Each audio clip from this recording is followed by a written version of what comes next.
Fundación Libertad y Desarrollo presenta Razón de Estado con Dionisio Gutiérrez. Desde que inició, el siglo XXI nos ha traído una serie de sobresaltos y sorpresas que no esperábamos. Los tiempos que vivimos están marcados por el cambio brusco de circunstancias, volatilidad e incertidumbre. Así están la economía, la salud, la política, la paz del mundo, la vida. El desafío de estas aguas turbulentas está en aliviar los impactos y en encontrar soluciones y oportunidades.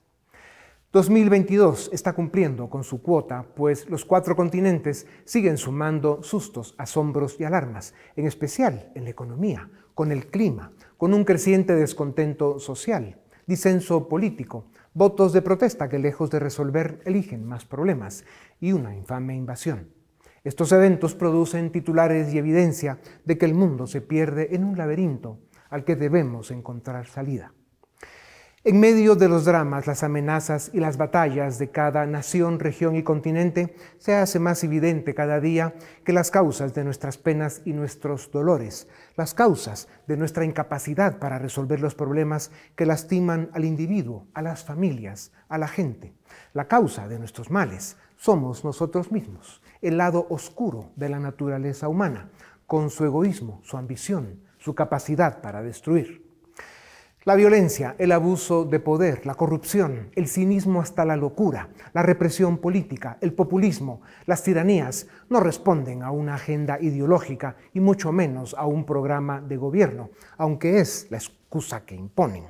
Esas prácticas brutales responden al comportamiento de seres humanos enfermos, disfuncionales, sociópatas que creen que el mundo se las debe y encuentran la forma de cobrárselo. Ahí están Hitler, Mao Zedong, Stalin, entre los viejos matones, Castro, Chávez y Putin, 3 de los energúmenos, entre tantos otros que nos ha tocado aguantar a las generaciones actuales, en especial a los pueblos que han sido o siguen siendo sus víctimas. Esta es la historia detrás de la historia. La criminal y cobarde invasión rusa a Ucrania solo se puede explicar desde las entrañas envenenadas de un déspota asesino con poder. Ahora bien, la historia también nos enseña que por la pobreza, la destrucción y la muerte que estos personajes dejan en el camino, terminan siempre en el basurero de la historia, en la cárcel, colgados en una plaza pública o asesinados.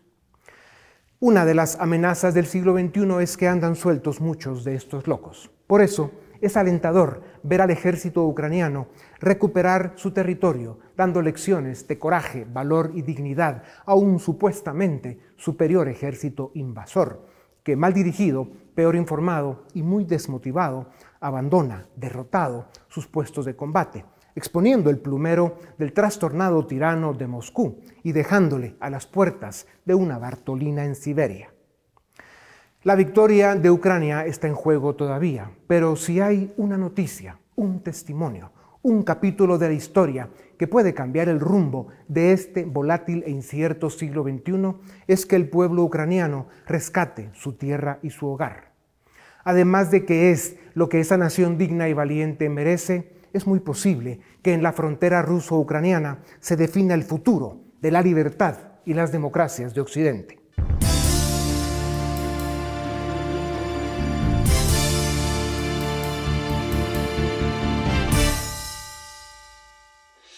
Durante 7 meses de criminal invasión rusa a Ucrania, el mundo ha sido testigo de la destrucción que es capaz de provocar el cobarde régimen tiránico de Vladimir Putin.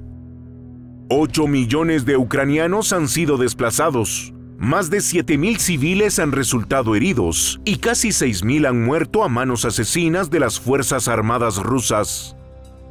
Putin ha dañado más de 23.000 kilómetros de carreteras, ha destruido 34 millones de metros cuadrados de construcciones, comercial y residencial, y dejaría 4.500 millones de dólares semanales de pérdidas económicas. Se calcula que la economía ucraniana podría contraerse hasta un 45% como consecuencia de la guerra. Desde el comienzo de la invasión, el Kremlin perdió la batalla moral. El occidente civilizado condenó unánimemente su agresión impuso una batería de sanciones económicas que empiezan a hacer efecto y ha brindado apoyo militar e inteligencia a los ucranianos. Además de la derrota moral, Putin empieza a cosechar una serie de catástrofes militares y amenazas políticas que dan señales de que el régimen putiniano en el Kremlin podría estar llegando a su fin. En las últimas semanas, Ucrania lanzó con éxito una contraofensiva que le ha permitido recuperar más de 20 ciudades ocupadas por las tropas rusas en el noreste de Ucrania, retomando el control de una extensión territorial mayor a los 6.000 kilómetros cuadrados. El valor del pueblo y el ejército ucraniano es ejemplar. Pero estas operaciones victoriosas han sido posibles gracias al respaldo de las armas e inteligencia occidentales. Y esto ha cambiado el impulso de la guerra, dejando al descubierto las vulnerabilidades de las fuerzas invasoras. El ejército de Putin ejecutó la invasión con más de 200.000 soldados. La inteligencia occidental calcula que entre 70.000 y 80.000 han sido heridos o eliminados. La moral de los soldados rusos está por los suelos, y sus jefes en las Fuerzas Armadas son incapaces de conseguir reemplazos, pese a las promesas de grandes recompensas y salarios. Simplemente, los soldados no entienden esa criminal invasión tan sin sentido y sin razón. Su desmotivación es evidente. En contraste, el ejército ucraniano, valiente y comprometido, tiene a su disposición a la población masculina adulta que defiende su hogar con honor y lealtad. En su economía, Rusia tampoco pasa los mejores momentos. El superávit presupuestario que obtuvo este año se ha evaporado debido a la caída de los precios del petróleo, a la disminución de las entregas de gas a Europa a causa del chantaje de Putin y a la caída en el consumo general de sus habitantes. En la geopolítica internacional, los que ya eran frágiles apoyos a Putin parecen ahora menos claros. En la cumbre de jefes de la Organización de Cooperación de Shanghái, que tuvo lugar en Uzbekistán hace unos días, la posición de India y China habrían dejado a Putin con convulsiones y con sensación de soledad. El presidente de la India, Narendra Modi, dijo a Rusia que no es momento para una guerra. Y Xi Jinping, con su acostumbrada ambivalencia, se mostró preocupado por la guerra en Ucrania. Está claro que en privado discutieron otros temas que dejaron descompuesto al capataz del Kremlin. En Moscú y en el resto del país, a pesar del autoritarismo y la represión, Putin enfrenta un creciente descontento popular por su incompetencia como jefe del ejército y por el creciente deterioro en la vida de los rusos. Esta cobarde y criminal invasión solo puede y debe terminar con la victoria de Ucrania y la restauración de su soberanía. Estados Unidos, la Gran Bretaña y el resto del mundo occidental seguirán apoyando la causa de la libertad de los ucranianos, porque saben que en Ucrania está en juego la suya.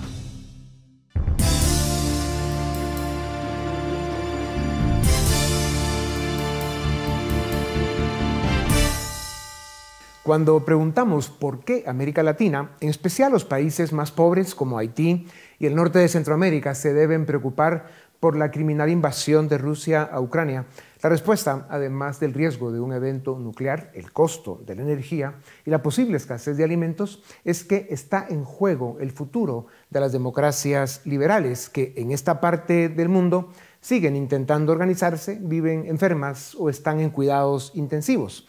Sin olvidar que tenemos 3 difuntas y otras en peligro de muerte. Después de 7 meses de la cobarde invasión, hoy podemos identificar 3 hechos relevantes. Primero, el pueblo y el ejército ucraniano han resistido y en las últimas semanas le han dado lecciones de estrategia militar a los rusos. Claro, el costo humano y económico es lamentable y extraordinario.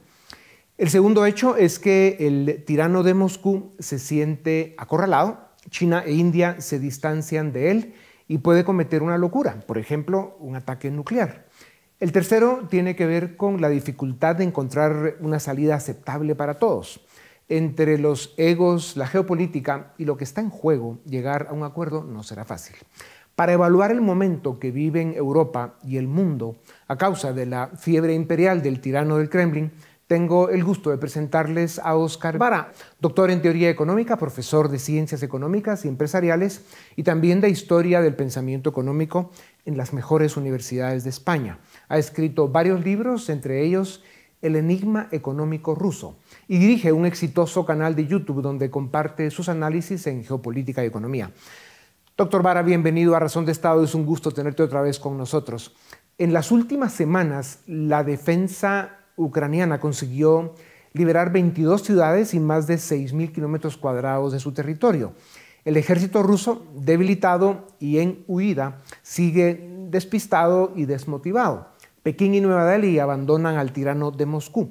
¿Qué opinas del momento que vive la invasión a Ucrania?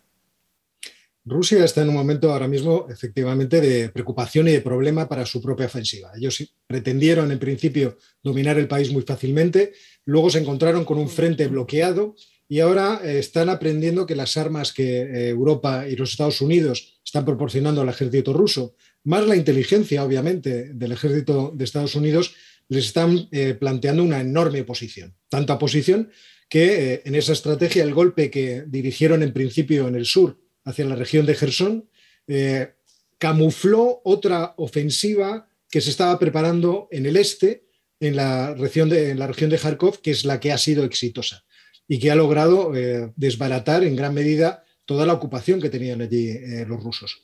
Lo malo para todos nosotros de esta situación es precisamente que la debilidad, como antes comentabas tú, la debilidad que tiene Putin en este momento por esta situación puede llevarle a medidas cada vez más extremas. Claro.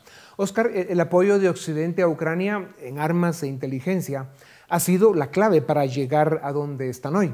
Estados Unidos e Inglaterra son los principales aliados. ¿Por qué es tan importante que ese apoyo siga hasta el final, casi a cualquiera que éste sea? ¿Perder a estas alturas es opción? No es opción en realidad para ninguna de las partes. Ese es el peligro en el que ahora mismo nos estamos encontrando. Para Rusia no es obviamente una opción, pero para Occidente tampoco lo es. Si Rusia triunfa en su propósito de dominar completamente Ucrania por la fuerza, entonces el ejemplo que se ha planteado en el mundo será repetido por otras naciones. Si yo puedo anexionarme un país por la fuerza y después plantear con mis armas nucleares que nadie me toque, el peligro al que nos enfrentamos es enorme. Quiero decir, podríamos encontrarnos situaciones de gran inestabilidad, por ejemplo, en Asia. Recordemos que Pakistán es una potencia nuclear, que India es una potencia nuclear, China es una potencia nuclear y que existe un país que muchas veces entendemos que es extravagante, pero que tiene también fuerza nuclear como Corea del Norte. Sí. Así que es un momento en el que las democracias se juegan evidentemente mucho. Ya. Por eso esta pregunta sigue. ¿Por qué es importante que Rusia fracase en la invasión y que se siente un precedente sobre el hecho de que esos comportamientos imperiales, ya tú mencionabas los ejemplos que podríamos tener muy lamentables de sociópatas y genocidas que se comportan de forma imperial? El precedente debe ser que esos comportamientos sean inaceptables para el mundo. ¿Es así? Sí, vamos a ver, esto es evidente. De hecho, la gran sorpresa de todo el mundo es que Putin, pudiendo haber negociado antes de invadir la solución a sus problemas de seguridad, a esa inquietud que tenía Rusia acerca de la proximidad de la OTAN a sus fronteras, del concepto de seguridad total de Europa, decidiera la peor de las opciones, la opción que iba a empobrecer a Rusia, iba a empobrecer a la Unión Europea, iba a empobrecer al mundo y además iba a producir miles y miles de muertos. Sí. Este es quizá el mayor dolor que tenemos los demócratas, la sensación de que esto se podría haber solucionado de una forma pacífica y negociada. Sí, sí. Óscar, en mayo afirmaste, precisamente por lo que acabas de decir en esta tribuna, que no eres optimista en que los tiranos caigan fácilmente. Putin parece desesperado y está en serios problemas. El mundo, sus aliados y su pueblo le están cayendo encima. ¿Ves hoy más factible un cambio en la cabeza del Kremlin? Yo no, soy pesimista en esto. Quiero decir, las medidas que ha tomado Vladimir Putin en el discurso que pronunció esta madrugada precisamente tratan de protegerle de las protestas de las alas más extremistas que están próximas a su poder. Es decir, de los más nacionalistas que hay en Rusia, que estaban criticando que Rusia no era lo suficientemente agresiva con Ucrania. Y precisamente la movilización, la amenaza otra vez con el arma nuclear, el intento de anexión de todos los territorios que ahora están ocupados, muestran a las claras que Vladimir Putin está jugando duro en esta partida en la que obviamente él se juega muchísimo. Ya veremos si Rusia es capaz de conseguir los objetivos suficientes, o por lo menos que juzgue suficiente el poder que le sostiene a él, que no es precisamente el pueblo, sino toda la corte que se beneficia de esta economía cleptocrática que al fin y al cabo es Rusia. Sí. Putin es muchas cosas, pero además es un charlatán. Cualquier salida negociada tiene espinas para todos, en especial para Putin. El criminal invasor cuya arrogancia no le permitió ver sus debilidades, hoy está pagando las consecuencias. Una opción es el triunfo total de Ucrania, que incluso recupera Crimea, nada fácil y poco probable, pero no imposible si Occidente le acompaña hasta el final. En esta opción, Putin tiene que salir del poder y Rusia aceptar la derrota. Otra opción es que regresen a febrero. Rusia se queda con Crimea, Ucrania entra en la Unión Europea y tal vez en la OTAN. En esta opción, Putin no sobrevive. La tercera opción es que Ucrania ceda parte de su territorio a cambio de garantías de no más agresiones en el futuro. Poco probable y de seguro inaceptable para Zelensky y para Ucrania. La cuarta opción es que Putin decide vencer o morir, como daría la impresión que lo está haciendo hoy, y se lanza a una ofensiva total a intentar destruir Ucrania, incluso con armas nucleares. ¿Se lo permitiría su alto mando militar? ¿Se lo permitiría Occidente? Esta opción puede alargar la guerra durante años. Putin ya está mandando a pelear a los presos de Rusia a cambio de su libertad, sin importar el delito que hayan cometido, y está llamando a las reservas, muchos jóvenes más improvisados que sus propios soldados. Cada una de estas opciones, Oscar, tiene variantes o mezclas. Ninguna salida es fácil y sin costo. ¿Qué opción ves tú más realista y factible? Ahora mismo, tal y como lo está planteando Vladimir Putin, sobre la mesa está el control del Donbass como una exigencia ineludible. Crimea, obviamente, Rusia nunca la va a perder, antes tirarían lo que tengan que tirar para tratar de evitarlo. Crimea es fundamental dentro de la estrategia geopolítica de Rusia y además les costó muchas guerras y muchos muertos del siglo XIX conseguirla. Yo lo que entiendo es que las amenazas que ha vertido hoy Vladimir Putin van precisamente en esa dirección. La dirección de decir, nos vamos a quedar con el Donbass sí o sí, de alguna forma. Este conflicto me da lo mismo lo que dure y en caso de que yo me vea amenazado, porque si logran llevar adelante los referéndum de anexión y anexión a esos territorios, van a suponer que es territorio ruso y por lo tanto cualquier ataque puede motivar una respuesta exageradísima, la más radical que podamos imaginar. Si todo esto es así, yo estimo que ese punto va a ser difícil de evitar. Es decir, o Ucrania hace unas ofensivas realmente muy brillantes que logran entrar en Donetsk y dárselo todo y amenazar de forma muy importante Luhansk, o quizá ese va a ser el mínimo que Vladimir Putin entendería que le basta para poder sentarse a negociar. Claro. La ecuación compleja acá es si ves al presidente Zelensky aceptando concesiones o rindiéndose ante las demandas del Kremlin en esta ecuación en la que, por un lado, un Putin debilitado se pone más agresivo intentando, digamos, ejecutar las amenazas que está planteando en estos momentos y, por otro lado, Zelensky depende absolutamente del apoyo de Occidente, especialmente Estados Unidos y el Reino Unido. ¿Qué pasa? Sí, pero esta es una cuestión con la que creo que Putin está jugando. Putin sabe que ahora comienza un invierno muy difícil para Europa, pero que el invierno del año que viene va a ser también muy difícil para Europa. En este invierno hemos logrado rellenar los depósitos de gas gracias a que Putin nos lo ha permitido, pero esto no es probable que ocurra en el invierno de 2023, es decir, dentro de un año. Y ante esa dificultad y la crisis económica que se va a producir en Europa, el descontento social va a presionar mucho sobre todo el mundo. En ese caso, los Estados Unidos y el Reino Unido pueden encontrarse solos en el apoyo a Ucrania y con mucha presión por parte de sus aliados, que además también presionarán sobre Zelensky. Esto es cierto que antes era más fácil de imaginar porque la contraofensiva del ejército ucraniano ha desbaratado en gran medida la posibilidad de que los alemanes, por ejemplo, le pidieran a Zelensky un poco de comprensión con los problemas que se pueden producir en su retaguardia. Al fin y al cabo, Europa es su retaguardia. Y se pueden producir cambios políticos hacia partidos que pueden apoyar o ver con buenos ojos la posición de Vladimir Putin. ¿Por qué los europeos estamos metidos en esto? ¿Por qué estamos sufriendo tanto económicamente en un problema que al fin y al cabo es una guerra civil entre rusos, que es algo que se escucha ya en los medios de comunicación? Entonces, esto es algo con lo que cuenta Putin y habrá que ver cuál es la importancia que tiene. Es decir, hasta qué punto el alargar el conflicto puede afectar a la solidez de los apoyos occidentales. Claro. Óscar, he escuchado a expertos militares en Europa y en Estados Unidos exponer la teoría de que el ejército ruso podría colapsar. Lo que ha demostrado hasta el día de hoy pues es improvisación, falta de efectividad, poco profesionales, improvisan, no tienen motivación ni propósito.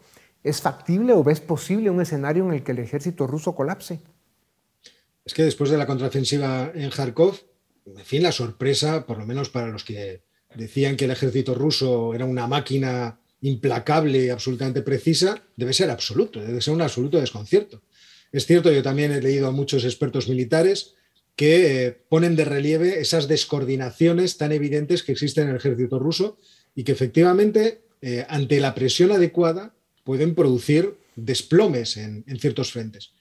Pero hay que recordar que Rusia sigue teniendo en reserva una gran artillería y sigue teniendo en reserva una aviación que ha podido emplear muy poco, pero que sin duda emplearía muchísimo más si viera amenazadas sus posiciones de tal forma que los ucranianos pudieran acercarse a Crimea, que yo creo que es la única línea absolutamente roja que tienen los rusos. Los rusos pueden perder Zaporilla, pueden perder Jersón, pueden perder partes del Donbass, pero no pueden perder Crimea.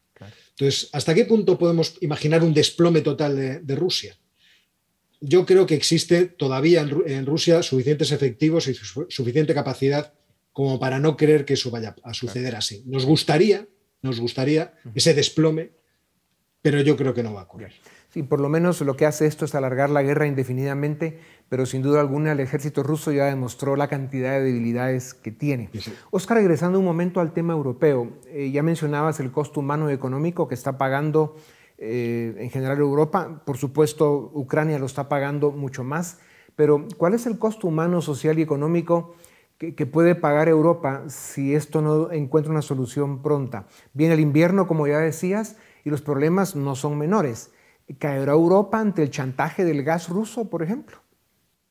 Aquí el único problema que tenemos es la democracia y cómo se defenderá la democracia ante este reto.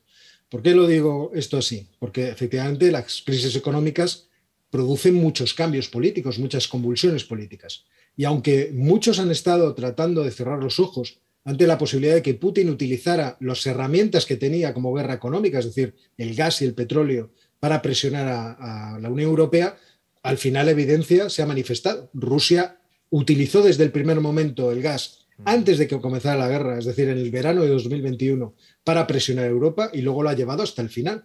Es cierto que ahora ya no tiene esa herramienta porque no puede cortar más el gas a la Unión Europea. Pero la crisis económica, la recesión, es más que probable. Ya todos los analistas lo estiman como prácticamente seguro. La probabilidad del consenso de economistas de Bloomberg la eleva al 80%, y ese tipo de situaciones, un invierno duro, por ejemplo, un invierno muy frío, pueden llevar a los votantes a deslizarse hacia opciones que sean comprensivas con Vladimir Putin. Yo ese es el miedo, por lo menos, que tengo. Y eso sí que sería un peligro, creo yo. Sin embargo, Óscar, cuando uno se pregunta qué pasa con el consenso europeo para seguir apoyando a Ucrania, pero también hay que preguntarse ¿cuál es el riesgo de que ese consenso se pierda? No, el riesgo es total. O sea, yo entiendo que ahora mismo no existe más opción que seguir apoyando a Ucrania. Fijémonos que el discurso de hoy de Vladimir Putin ha sido tan sumamente agresivo porque ante la caída de su ejército en la región de Kharkov, vimos sorpresivamente que los responsables de Asuntos Exteriores del Partido Socialdemócrata Alemán y del Partido Liberal Alemán exigían que se mandaran más armas a Ucrania. Incluso los liberales pedían que se mandaran los tanques Leopard 2, que son uno de los tanques más avanzados del mundo. Inmediatamente hemos visto cómo se desestabilizaba Centroasia, cómo empezaba a haber cierta respuesta al dominio ruso en esa región. Es verdad que ese apoyo a Ucrania, esa presión, todavía puede ser muy efectiva, y que lo que está planteando ahora Vladimir Putin como línea roja puede quedarse superada si somos suficientemente determinados, es decir, si Occidente es suficientemente determinada. Claro. Así que yo creo que obviamente esa unidad es fundamental. Yeah. Oscar, las derrotas y el gasto militar de Rusia, la batería de sanciones económicas que le impuso el mundo civilizado, la caída en el consumo del pueblo ruso y la creciente inestabilidad política les están afectando de forma severa. ¿Qué sabes de la economía rusa? ¿Cómo va pegando el efecto de las sanciones? Bueno, sabemos poco, pero sabemos cosas. Es decir, existen trabajos, existe un centro de prospectiva macroeconómica que publica con cierta regularidad informes sobre los datos que se van conociendo en Moscú, y no es especialmente optimista. Ahí se ve cómo ha caído muchísimo la producción industrial, cómo ha caído las ventas al por menor y al por mayor. Y luego tenemos los informes del Banco Central de Rusia, que ahora mismo afirman que si no hubiera una crisis mundial por culpa de este conflicto, la reducción de la producción este año estaría entre el 4 y el 6% en Rusia, y el año que viene del -2 al 1%. Podría haber crecimiento, pero muy, muy pequeño. Yeah. Sin embargo, si hay crisis mundial, el Banco Central de Rusia augura para el año que viene una catástrofe económica en Rusia, una caída entre el 6,5 y el 8,5%. Evidentemente las sanciones están haciendo daño a Rusia, y Rusia está corriendo mucho para tratar de sustituir las importaciones que antes hacía a Occidente. Tanto que en el discurso de ayer Vladimir Putin exigía al conglomerado industrial ruso que se ponga las pilas lo más rápidamente posible para hacer esa sustitución de importaciones y para ayudar en el esfuerzo militar del ejército ruso. Ya, Oscar, la amenaza a la producción de alimentos, a las cadenas de suministros, el costo de la energía, son temas de gran escala. ¿Cuáles pueden ser las consecuencias de un conflicto prolongado? Muy grave si es que Rusia además utiliza esas herramientas para alterar los mercados. Rusia no es un mercado cualquiera. Rusia es un país con una extensión de 17 millones de kilómetros cuadrados en los cuales hay de todo. Y además, en su tierra y también en la ucraniana existen las tierras más fértiles del mundo. Es verdad que esas tierras existen en otras latitudes, pero allí de forma especialmente concentrada. Si Rusia sigue manipulando los precios de las materias primas, del alimento y de también los combustibles, como hizo durante un cierto tiempo en todo el proceso de la guerra, todo el mundo puede verse afectado fácilmente. Es cierto que ya hemos asistido a una gran reordenación, por ejemplo, en el caso del petróleo. La reducción de ventas a Europa se ha compensado con incrementos de importaciones de Oriente Medio. Tenemos también que el gas pues, está reacomodando, aunque a precios más altos, gracias al gas natural licuado. Pero la alimentación es una cosa distinta. Claro.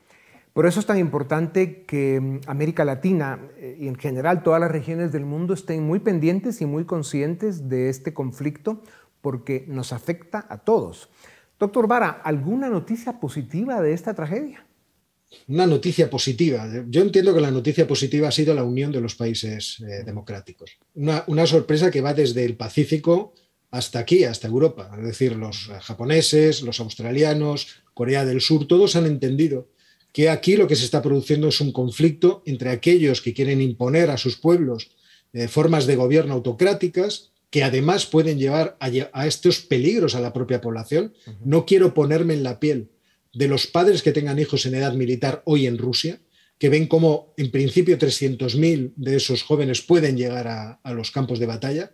Y por otra parte, vemos cómo el propio reto económico que plantean estas naciones solo puede ser sorteado con la unión de los países democráticos, colaborando entre sí, claro, y tratando de hacer progresar el libre mercado entre todos ellos. Claro. La resurrección y el fortalecimiento de NATO es otra buena noticia.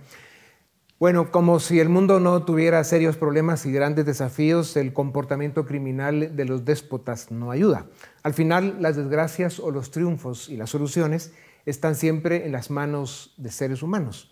Es nuestra pequeñez o nuestra grandeza la que define los momentos estelares de la historia y lo que nos hace perder y sufrir o avanzar y evolucionar. Al final, los pueblos y las élites del mundo dirán. Doctor Vara, gracias. Ha sido un privilegio tenerte de nuevo con nosotros. A ustedes también gracias por acompañarnos una vez más. Esto es Razón de Estado.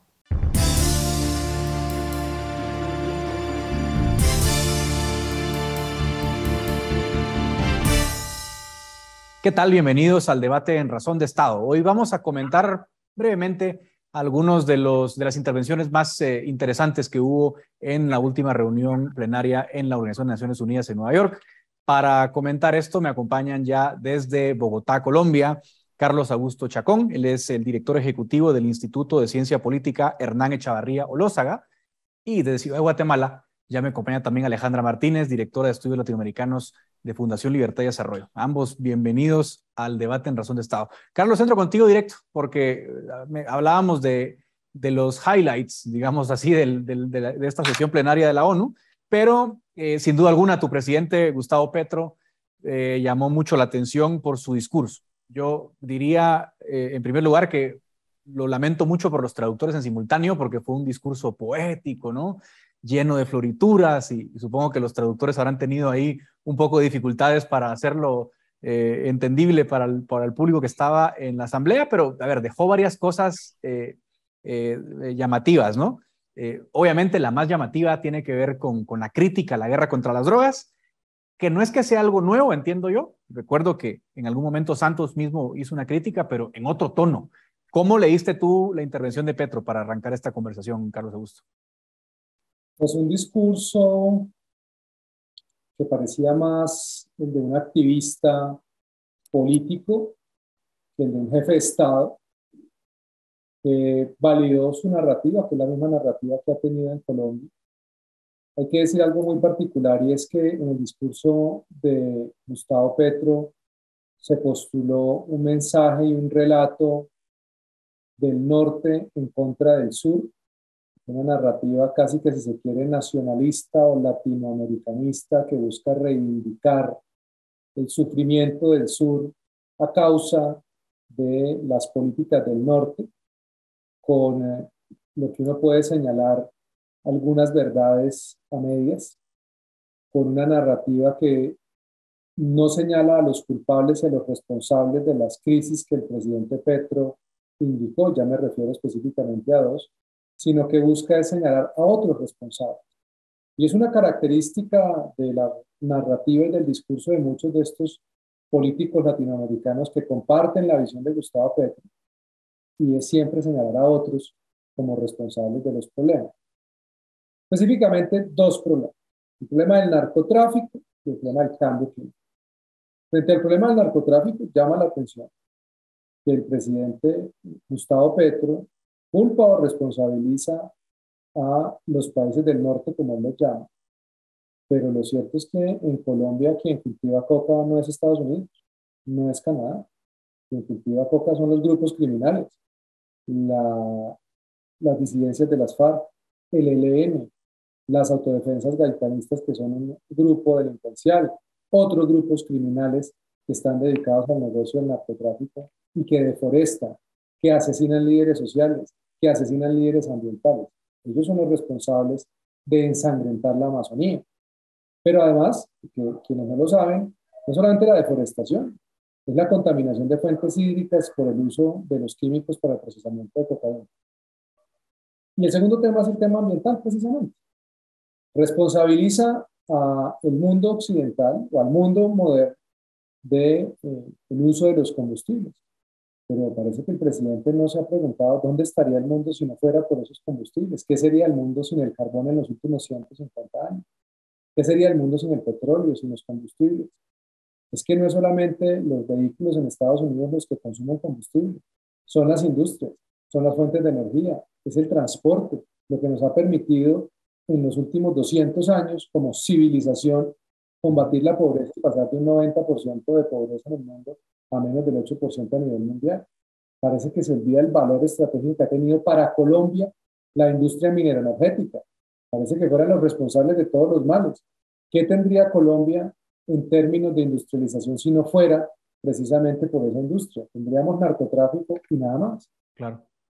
Yo creo que fueron muchos relatos que buscan posicionar y justificar algunas de las políticas del actual gobierno, o al menos en los anuncios. Hay que decirlo, hay temas que no sabemos específicamente qué implicaciones tienen, cuáles son los ejes estratégicos, los objetivos, las capacidades que van a usar para eso. Pero es, digamos, más del mismo Gustavo que tuvimos en los últimos 12 años o 20 años en el Congreso, de un Gustavo Petro en campaña y ahora un Gustavo Petro en gestión del poder, posicionando un relato de reivindicación revisionista del orden internacional y casi también que refundacional en términos de lo que debería ser el mundo para él. Claro, un discurso muy sesentero, ¿no, Ale? Es decir, uno espera que en estos foros internacionales se aborden problemas globales, ¿no? Obviamente es entendible que los mandatarios hagan alusión a algunos temas internos que pueden ser de interés regional, pero es un foro global. ¿Cómo viste tú el discurso de Petro? Sí, bueno, más allá de los lugares comunes ideológicos y de la demostración de una ignorancia terrible de la economía, como bien apunta Carlos Augusto, yo creo que es un mensaje bastante peligroso al que debemos prestarle atención desde el punto de vista de la seguridad regional y hemisférica, porque si leemos entre líneas, lo que Petro está diciendo es, bueno, no se metan en mis cultivos de coca y no me llenen de glifosato la selva para eliminar mis cultivos de coca. Si nos vamos a unos datos que siempre el expresidente Pastrana nos recuerda en varias ocasiones, los cultivos ilegales de coca en la presidencia de Juan Manuel Santos llegaron a un récord histórico, llegando casi a los 300.000 hectáreas de cultivos de coca ilegal. Con esta petición que está haciendo Petro en este foro internacional, bueno, Dios nos guarde de cuántas hectáreas de coca digamos, van a romperse en el récord de este gobierno, ¿no? Otra cosa es el interés que pone Petro en el tema de la lucha contra el narcotráfico, a la vez que está acercándose en sus relaciones diplomáticas, normalizando las relaciones diplomáticas con la narcodictadura venezolana. Llama la atención que hace más o menos 3 semanas el nuevo embajador colombiano en Venezuela, Armando Benedetti, se reúne por separado con 4 personajes de los cuales ellos están calificados por el Departamento de Justicia de los Estados Unidos como los principales capos del llamado Cartel de los Soles, que son Nicolás Maduro, Diosdado Cabello, Vladimir Padrino López y Tarek El Aissami. Entonces, y estas son las 4 reuniones, digamos, de altos mandos que sostiene el embajador colombiano en Venezuela. Entonces, para mí es muy evidente, y yo no sé si la audiencia se sorprenderá con esto, pero es la institucionalización del narcoestado de nuevo, ¿no? Además, con un corredor Atlántico-Pacífico, digamos, las implicaciones desde el punto de vista de seguridad hemisférica que tiene esto para la región van a ser terribles y las vamos a ver en los próximos años. Digamos que la influencia norteamericana, de la de Estados Unidos en Sudamérica ha sido decreciente, ¿no? Y Colombia había sido o ha sido históricamente un socio importante. El narcotráfico es uno de los puntos torales de cooperación y colaboración entre Estados Unidos y Colombia. Y como lo dice Ale, es un tema de seguridad hemisférica. ¿Va a cambiar, crees tú, Carlos Augusto, esa relación con Estados Unidos o está en la retórica? ¿Cuál es tu percepción? Pues al menos con el actual gobierno de Biden ya han habido cambios en la aproximación al problema de las drogas, en el enfoque frente a lo que comparte el gobierno de Gustavo Petro y el gobierno de Biden frente a los fenómenos como la criminalidad. El tema es que se han posicionado narrativas, ¿no? Entonces aquí, por ejemplo, se desconoce y las nuevas generaciones no recuerdan lo que significó la violencia de los carteles del narcotráfico, de una guerrilla de las FARC que tenía sitiada Bogotá, que estaba a pocos minutos de tomarse Bogotá, y que gracias al Plan Colombia y la cooperación estratégica con Estados Unidos se logró recuperar la seguridad del país. Pero hay que decirlo, el Plan Colombia en un componente pequeño se enfocaba en ese tema de capacidades militares. Gran parte del componente era precisamente asistencia social, ayuda al desarrollo territorial, etc. Yo creo que la relación entre los dos gobiernos por ahora continuará especialmente en una agenda que es casi que compartida, porque el cambio climático es una agenda compartida. El tema de drogas, seguramente ahí hay unos matices, pero Colombia pues, había dejado de forestar por orden de una alta corte y pues este gobierno ha dicho que no va a fumigar con glifosato, que no va a seguir la erradicación forzosa, que efectivamente va a negociar, van a crear ministros. Pues, tengo que hacer un disclaimer acá, y es que como muchas cosas son anuncios, pero luego resulta que no era lo que estaban diciendo y nosotros. Al menos hasta acá lo que se entiende es que van a haber como unos mini territorios para negociaciones, pues, donde no va a haber presencia de la fuerza pública, y como lo advertía Alejandra, pues lo que ha pasado es que muchas veces en esos territorios pues terminan consolidándose los grupos criminales y las economías ilícitas. Falta ver qué pasa en las elecciones de medio término en Estados Unidos, cuál va a ser la posición del Partido Republicano si gana y hay una nueva mayoría en Estados Unidos. Pero aquí yo creo que también hay que ser muy sensatos. Yo creo que como latinoamericanos tenemos que ponernos en una posición bastante objetiva y hablando con los hechos y no con el deseo. Estados Unidos no nos va a solucionar los problemas. Claro. Si fuera así, en América Latina no conviviríamos con 3 dictaduras: Cuba, Nicaragua y Venezuela. Al menos la dictadura venezolana en cabeza de un gran responsable del negocio del narcotráfico, de graves violaciones de derechos humanos. Esperar que esa sea la solución para Colombia, pues creo que queda en el imaginario y en los buenos deseos. Claro. Aquí está que se está reformulando la política exterior colombiana frente a Estados Unidos, y eso tendrá unas repercusiones en ese país y en Colombia. Por tiempo quiero referirme a un par de temas porque nos van quedando ya cada vez menos minutos, Ale. Me gustaría contrastar esta intervención con la de Gabriel Boric, un poco porque comentábamos fuera de cámara contigo que nos recordábamos del manual del perfecto idiota latinoamericano, ¿no? La izquierda vegetariana versus la izquierda carnívora. Uno escucha y ve el discurso de Gabriel Boric y parece una izquierda más vegetariana, ¿no? Fue bastante diplomático, reconoció la derrota en el plebiscito, dijo que respetaría la voluntad popular, que esperaba iniciar un proceso que genere una constitución, él dice, de aceptación más popular, y se refirió sobre todo, yo creo que con tino, probablemente sea el tino más importante, a la crisis de los presos políticos en Nicaragua. Hay como 2 izquierdas todavía, izquierda vegetariana, porque Petro parece que está en la carnívora. A tu juicio, ¿cómo viste a Boric? Sí, completamente. O sea, yo comparto ese análisis, ¿no? Boric representa una izquierda tal vez más light, democrática. Sin embargo, por allí lanzó un par de hints a los que hay que prestarle atención. Por ejemplo, se refirió a Venezuela como una crisis política.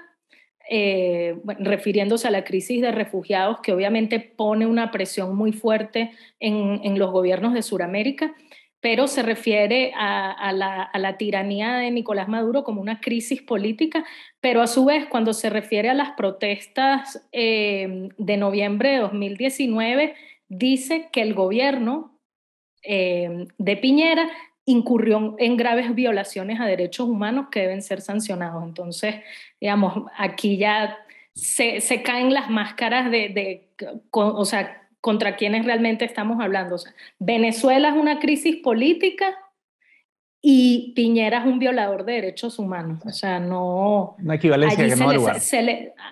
Se le notan las costuras. Cuando él hace la referencia al triunfo del rechazo en el plebiscito, él dice transforma, ¿no?, ese resultado en una especie de victoria democrática. Quiere un poco enmascarar, digamos, la crisis que eso generó al interno del oficialismo, porque, y él dice que ese es un resultado que no afecta la popularidad ni la credibilidad de su gobierno, cuando fue todo lo contrario, cuando tuvo que cambiar gabinete, etcétera, porque obviamente el apruebo sí era una bandera del oficialismo y la victoria del rechazo sí afectó profundamente sus niveles de aceptación. Claro. Entonces él quiere de alguna forma voltear el resultado y decir que esta derrota no es una derrota en verdad, pero digamos, tiene cola, 4 patas y es negro. O sea, no digamos que es otra cosa que no es un gato, ¿me entiendes? O sea, sin duda. Sí. Sin duda, es una derrota de Boric que él, claro, trata de maquillar con su alocución. Ahora, Carlos Augusto, para ir cerrando, me gustaría, antes de cerrar, hablar un poco de la intervención de Bolsonaro, durísimo con Lula en el contexto internacional, también un poco en esa digamos, retórica confrontativa. ¿Cómo viste el discurso de Bolsonaro? Y te pido quizás hay una pequeña apreciación breve sobre cómo ves las elecciones en Brasil.